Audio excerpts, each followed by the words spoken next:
நிறைய பேர் கேட்குறாங்கங்க. யூடியூப் கமெண்ட்ஸ்லேயும் சரி, நேர்லேயும் சரி, நிறைய மக்களுக்கு இந்த சந்தேகமும் இருக்குது. ஸ்கேலிங் பண்ணதுக்கப்புறம் பற்கள் பாதிப்பு அடையுமா அப்படின்றது தான். சில பேர் சொல்லுவாங்க, டாக்டர் எனக்கு ஸ்கேலிங் பண்ணதுக்கப்புறம் கூச்சம் ஜாஸ்தி ஆயிடுச்சு அப்படின்னு சொல்லுவாங்க. சில பேர், டாக்டர் எனக்கு ஸ்கேலிங் பண்ணதுக்கப்புறம் பல்லெல்லாம் சொர சொரன்னு இருக்குது அப்படின்னு சொல்லுவாங்க.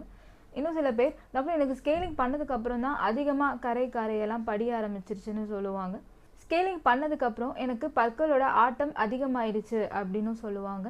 3 மாதம் நல்லா இருக்கு டாக்டர் ஸ்கேலிங் பண்ணால், ஆனால் 3 மாதத்துக்கு அப்புறம் எனக்கு திருப்பியும் வந்துட்டு ஈரெல்லாம் வீக்கமாயிடுது, ஈரிலேருந்து ரத்தம் வருது, வாய் துர்நாற்றம் வர ஆரம்பிச்சிருதுன்னு சொல்லுவாங்க. ஸ்கேலிங் பண்ணுறது பற்களுக்கு நல்லதா கெட்டதா அப்படின்ற கேள்விக்கு பதில் ரெண்டுமே தாங்க. இப்போ எப்படி நம்ம பைக் ஓட்டுறது நல்லதா கெட்டதா அப்படின்னு கேட்டோம்னா அது ரெண்டுமே தான் இல்லைங்களா?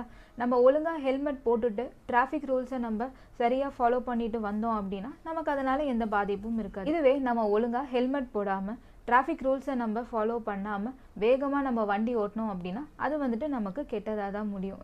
அதே மாதிரி தாங்க ஸ்கேலிங்க்குன்னு சில வழிமுறைகள் இருக்குது. எப்போ பண்ணணும், எப்போ பண்ணக்கூடாது, எப்படி பண்ணணும், எப்படி பண்ணக்கூடாது, ஸ்கேலிங் பண்ணதுக்கப்புறம் என்னென்ன பண்ணணும், என்னென்ன பண்ணக்கூடாது அப்படின்னு இந்த 3 விஷயங்களில் நடக்கக்கூடிய தவறுகள்னால தான் நம்ம பற்கள் வந்துட்டு பாதிப்படைய வாய்ப்பு இருக்குது. இதை பற்றி இந்த வீடியோவில் நம்ம விரிவாக பார்க்கலாம். நான் doctor Gayathri, best laser dental clinic and implant சென்டரில் பல் மருத்துவராக இருக்கேன்.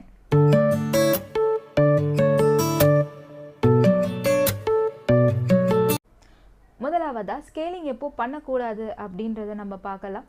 பற்களோட கழுத்து பகுதியில் இந்த மாதிரி வெள்ளை நிறத்தில் இருக்கும். இது பல் சொத்தையோட ஆரம்ப நிலை. இந்த நிலையில் நம்ம ஸ்கேலிங் பண்ணோம் அப்படின்னா அது நம்ம பற்களை பாதிக்கும். இந்த மாதிரி சூழ்நிலைகளை நம்ம ஏர் பாலிஷிங் பண்ணோம் அப்படின்னா அதனால நம்ம பற்களுக்கு எந்த பாதிப்பும் ஏற்படாதுங்க. இரண்டாவதா, காரைகள் அதிகமாக படிஞ்சிருந்ததுனால ஈறுகள் வந்துட்டு பாதிப்படைஞ்சிருக்கும். ஈறுகளில் வீக்கம் இருக்கும், ஈறுகள்லேருந்து ரத்தமும் வரும். இந்த சூழ்நிலையில் நம்ம ஸ்கேலிங் மட்டும் பண்ணோம் அப்படின்னா அது நம்ம பற்களுக்கு மேலே இருக்க காரைகளை மட்டும்தான் சுத்தம் செய்யும். ஈறுக்குள்ளார இருக்க இன்ஃபெக்ஷன் அப்படியே இருக்கும். இந்த மாதிரி சூழ்நிலையில் ஸ்கேலிங்கோடு சேர்த்து நம்ம லேசர் ஈறு சிகிச்சையும் பண்ணணும். லேசர் ஈறு சிகிச்சை பண்ணுறது மூலமாக நம்ம ஈறுக்குள்ளார இருக்க இன்ஃபெக்ஷனும் வந்துட்டு சரியாகுங்க. லேசர் ஈறு சிகிச்சை பண்ணாமல் நம்ம ஸ்கேலிங் மட்டும் பண்ணோம் அப்படின்னா ஒரு 3 மாதம் நல்லா இருக்கும். 3 மாதத்துக்கு அப்புறம் திருப்பியும் பிரச்சனைகள் வரும். மூன்றாவதா, அதிகப்படியான காரைகள் பற்களில் படிஞ்சிருந்ததுனால அந்த இன்ஃபெக்ஷன் ஈரையும் தாண்டி எலும்பு கரைஞ்சிருக்கும். அதனால் பற்கள் ஆட ஆரம்பிச்சிருக்கும். எக்ஸ்ரேஸில் பார்த்தோம் அப்படின்னா 50% எலும்பு வந்துட்டு கரைச்சிருக்குங்க. இதுக்கு சரியான தீர்வு என்ன அப்படின்னு பார்த்தீங்கன்னா அந்த பற்களை எடுத்துட்டு இம்ப்ளான்ட் மூலிமா ஃபிக்ஸடாக பல்லு கட்டிக்கிறது தாங்க. இந்த ஃபோட்டோவில் பார்க்குற இவர் வந்து பல்லுக்கு காரையெல்லாம் க்ளீன் பண்ணணும் அப்படின்னு வந்திருந்தாருங்க.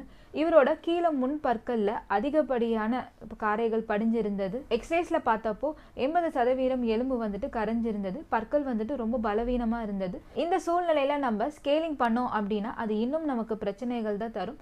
இதுக்கான சரியான தீர்வு என்ன அப்படின்னு பார்த்தீங்கன்னா அந்த பற்களெல்லாம் எடுத்துட்டு இம்ப்ளான்ட் மூலிமா ஃபிக்ஸடாக பல்லு கட்டிக்கிறது தான். இதை நாங்கள் அவருக்கு சொன்னதுக்கப்புறம் அவரும் அதை புரிஞ்சுக்கிட்டு நம்ம கிளினிக்கில் இம்ப்ளான்ட் சிகிச்சை எடுத்துக்கிட்டாருங்க. நான்காவதா, ஃப்ளூரோசிஸில் பல வகைகள் இருக்குங்க. அதில் ஒரு வகையில் பற்களுக்கு மேலே குழியாக இருக்கும். இந்த சூழ்நிலையில் நம்ம ஸ்கேலிங் ரொம்ப கவனமாக பண்ணணுங்க. அடுத்து, ஸ்கேலிங் பண்ணும்போது நடக்கக்கூடிய தவறுகள் என்னென்ன அப்படின்றத நம்ம பார்க்கலாம். ஸ்கேலிங் பண்ணுறதுக்காகவே வடிவமைக்கப்பட்டது தான் அல்ட்ராசோனிக் ஸ்கேலர். இதை வச்சு தான் நம்ம பற்களில் இருக்க காரைகளையோ சுத்தம் செய்யணும். இந்த மெஷினை நீங்கள் எல்லா பல் மருத்துவமனையிலும் பார்த்துருப்பீங்க. இது ட்ரில்லிங் முறைன்னு சொல்லுவாங்க. இது பற்களில் இருக்க சொத்தையை எடுக்கிறதுக்காக பயன்படுத்தக்கூடியது. இதை வச்சு நம்ம பற்களில் இருக்க காரைகளையோ வந்துட்டு நம்ம சுத்தம் பண்ணக்கூடாது. இந்த மெஷினை வச்சு நம்ம பற்களில் இருக்க கரையையோ இல்லை காரைகளையோ நம்ம சுத்தம் பண்ணோம் அப்படின்னா அது நம்ம பற்களை வந்துட்டு இன்னும் சொரசொரப்பு ஆகி அது டேமேஜ் பண்ணிடும். இரண்டாவதா, ஸ்கேலிங் பண்ணும்போது லைட்டாக அந்த காரைகளை டச் பண்ணாலே போதும், அந்த காரைகள் உடஞ்சி வந்துடும்.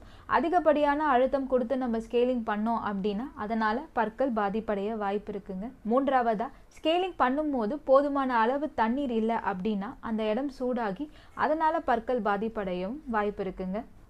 நான்காவதா, ஸ்கேலிங் பண்ணதுக்கப்புறம் பாலிஷிங்னு ஒரு முறை இருக்குது. அது பண்ணலனாலும் நம்ம பற்கள் வந்துட்டு சொரன்னு இருக்கும். பாலிஷிங்கில் 2 வகை இருக்குது. ஒன்று ஏர் பாலிஷிங், இன்னொன்று ரெகுலர் பாலிஷிங்கு. அடுத்து, ஸ்கேலிங் பண்ணதுக்கப்புறம் என்னென்ன பண்ணணும், என்னென்ன பண்ணக்கூடாது அப்படின்றத நம்ம பார்க்கலாம். இதில் நடக்கக்கூடிய தவறுகள்னாலையும் நமக்கு திருப்பி பிரச்சனைகள் வர வாய்ப்பு இருக்குது. முதலாவதா, ஸ்கேலிங் பண்ணதுக்கப்புறம் ஒரு 2லேருந்து 3 நாளைக்கு ரொம்ப சூடாவோ இல்லை ரொம்ப சில்லுன்னு இருக்க உணவுப் பொருட்களை வந்துட்டு நம்ம தவிர்க்கணும். 2வதா நிறைய பேருக்கு டீ காஃபி ஒரு நாளைக்கு 2லேருந்து 3 தடவைக்கு மேலே குடிக்கிற பழக்கம் இருக்குங்க. ஸ்கேலிங் பண்ணதுக்கு அப்புறம் அந்த பழக்கத்தை முடிஞ்ச அளவுக்கு தவிர்க்கிறது நல்லது. இல்லை டாக்டர் அப்படி என்னால் பண்ண முடியாது அப்படின்னா டீ காஃபி குடிச்சதுக்கப்புறம் நல்லா வாய் கொப்பளிச்சு நீங்கள் துப்பிடுங்க. 3வதா நிறைய பேருக்கு சிகரெட்டு பிடிக்கிற பழக்கம் இருக்கும். பீடி, பான், பராக், குட்கா இந்த பழக்கங்களும் இருக்கும். ஸ்கேலிங் பண்ணதுக்கப்புறம் இதை தவிர்க்கிறது நல்லதுங்க. நிறைய பேர் 3லேருந்து 4 மாதத்துக்கு ஒரு தடவை அடிக்கடி ஸ்கேலிங் பண்ணிப்பாங்கங்க. இப்படி பண்ணுறதுனால நம்ம பற்கள் இன்னும் பலவீனமாக வாய்ப்பு இருக்குது. 6 மாதத்துக்கு ஒரு முறை இல்லை 1 வருஷத்துக்கு ஒரு முறை ஸ்கேலிங் பண்ணுறது போதுமானதுங்க. ஒரு சிலர் நினச்சிப்பாங்க ஸ்கேலிங் பண்ணால் மட்டும் போதும், ப்ரஷ் பண்ணணும்னு அவசியமே இல்லை, 6 மாதத்துக்கு ஒரு தடவை போய் ஸ்கேலிங் மட்டும் பண்ணிட்டு வந்துடலாம் அப்படின்னு நினச்சிப்பாங்க. ஸ்கேலிங் பண்ணதுக்கு அப்புறம் தினமும் சரியான முறைப்படி நம்ம ப்ரஷ் பண்ணிட்டு வந்தோம்னா தான் நம்ம பற்களுக்கு எந்த பாதிப்பும் ஏற்படாது. இது எல்லாத்தையும் விட முக்கியமான விஷயம் என்னன்னு பார்த்தீங்கன்னா, நம்ம தினமும் 2 வேளை காலையில் நைட்டு தூங்க போகிறதுக்கு முன்னாடி நம்ம கண்டிப்பாக ப்ரஷ் பண்ணணும். சரியான முறையில் நம்ம ப்ரஷ் பண்ணிவிட்டு நம்ம பற்களை பராமரிச்சுட்டு வந்தோம்னா நம்ம பற்களுக்கு எந்த பாதிப்பும் ஏற்படாதுங்க. பற்களில் கரைகள் படியாது, நம்ம பற்கள் இன்னும் ஸ்ட்ராங்காக தான் இருக்கும். இந்த வீடியோவை பற்றின கருத்துக்கள் மற்றும் சந்தேகங்களை நீங்கள் கீழே கமெண்ட் பண்ணலாம். தேங்க்யூ.